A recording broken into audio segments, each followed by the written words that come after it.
Leaving Bakırköy guys, Bakırköy Station sa Istanbul. Ang next leg ng tour natin is babalik tayo ng Ankara, and from Ankara hahanap tayo ng train papuntang Cappadocia. So okay naman, so far so good. Nag-try ako mag-book ng Uber pero hindi nag-work. Unfortunately, may mga taxi driver din naman doon na tinulungan ako, although medyo mas mahal ng konti, pero part and parcel naman yan ng pag-travel abroad. So, andito na siguro yung train, 8:08 ang alis namin, 7:33 na, so we'll wait guys. See you sa next adventure sa Cappadocia.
And here's my ticket going to Cappadocia guys. So nakabili na tayo. We're here early, 4:30 pa ang alis. So ano pa lang, 1:30 pa lang. So medyo mahaba-haba pang pag-iintay.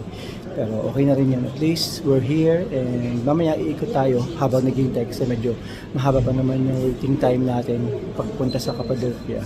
So pakita ko sa inyo kung ano itsura ng bus station nila dito sa Ankara.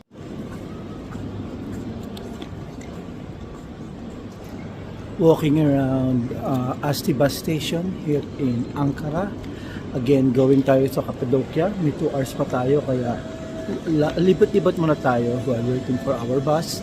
Nakabili na ako ng ticket and so surprisingly madali lang naman, and then need mo lang talaga na mag-search online before going kasi maraming mga YouTube videos on how to.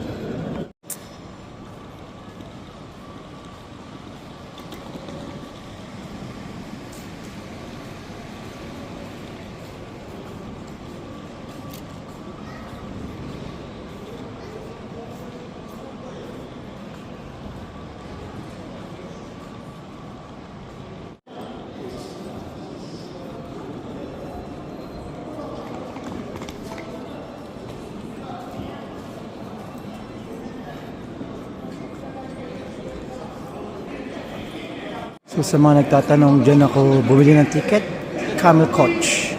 So yan yung bus provider ko for my Cappadocia trip.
walking around Cappadocia.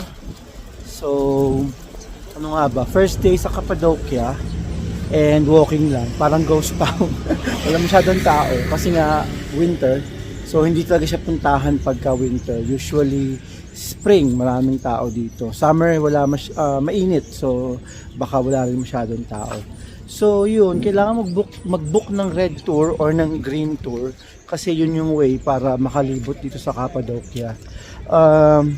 Baka mag-book ako ng green tour kasi sabi sa reviews, yun yung mas okay na tour na piliin kasi mas marami mapupuntahan, and based dun sa mga reviews na nakita ko, mas yun ang gusto nilang puntahan. So bukas yun, whole day. So mag-start siya ng 9:30 and matatapos siya ng around 6 o'clock. So ngayon wala tayong gagawin kundi chill lang dito sa city center ng Goreme, dito sa Cappadocia. And then bukas yung pinaka ikot talaga dito sa Cappadocia.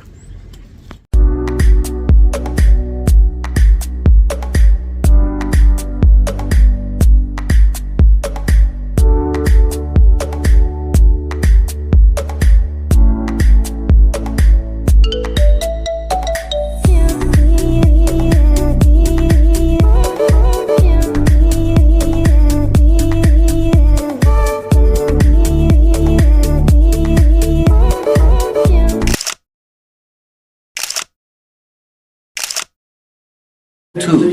In this part, we have the kitchen, oven, tandoori we have. So when the group moves away, we will pass the kitchen part and we will see the oven. So we are very nearby the surface and easy for the people to carve out. When we enter to the tunnel, we will see 2 meters away on the right stone. Only from in you can do this.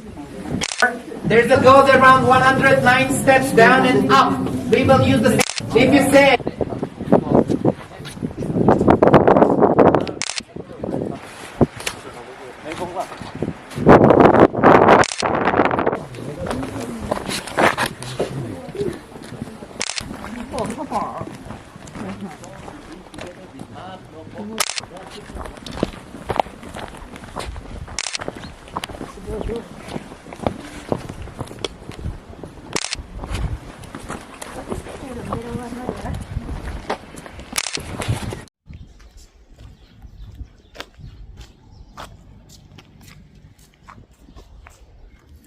Good morning from Cappadocia.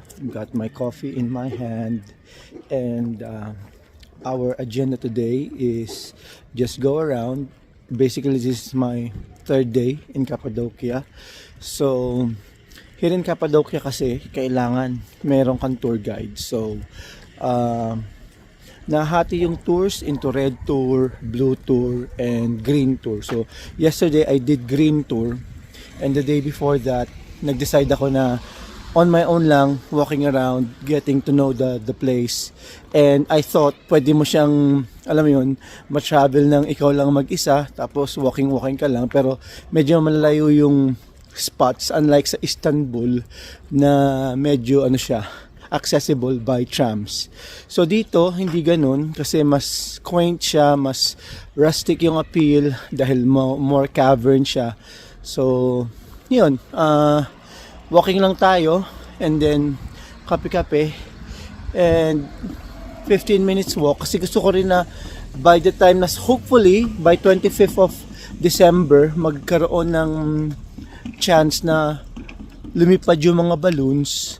So yun ang iintayin natin. Naghahanap tayo ng spots kung saan pwedeng makita yung balloons pag lumipad na siya.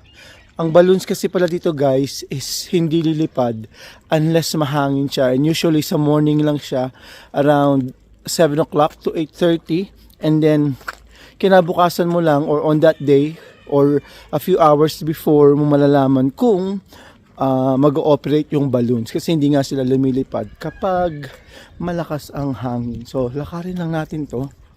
And then tignan natin kung anong meron doon.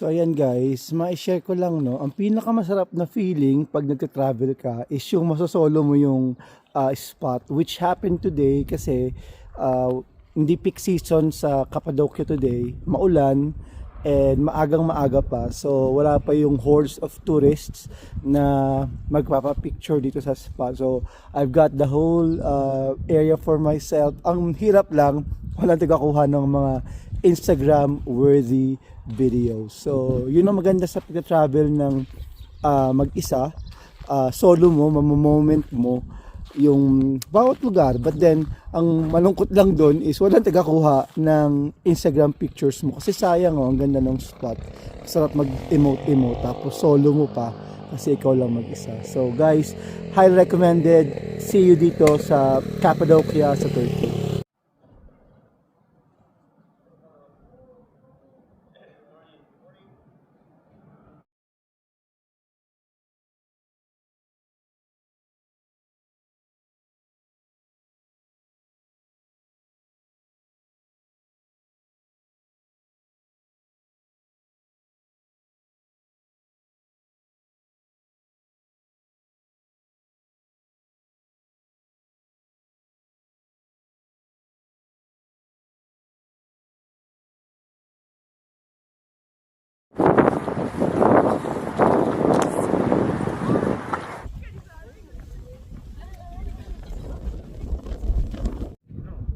So when the flood finishes, the northeast, one of the dogs, to discover the area, and one of them comes with like ballistic actually at that time.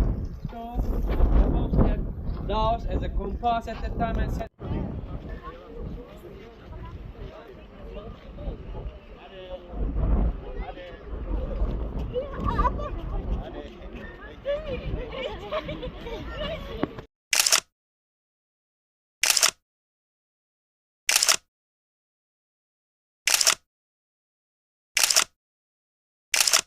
Father, and I will help you about telling how to make pottery, ceramic and designs for this home. Yeah.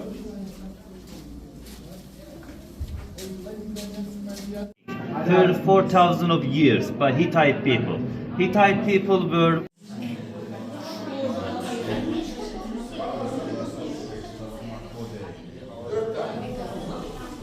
days to make them dry.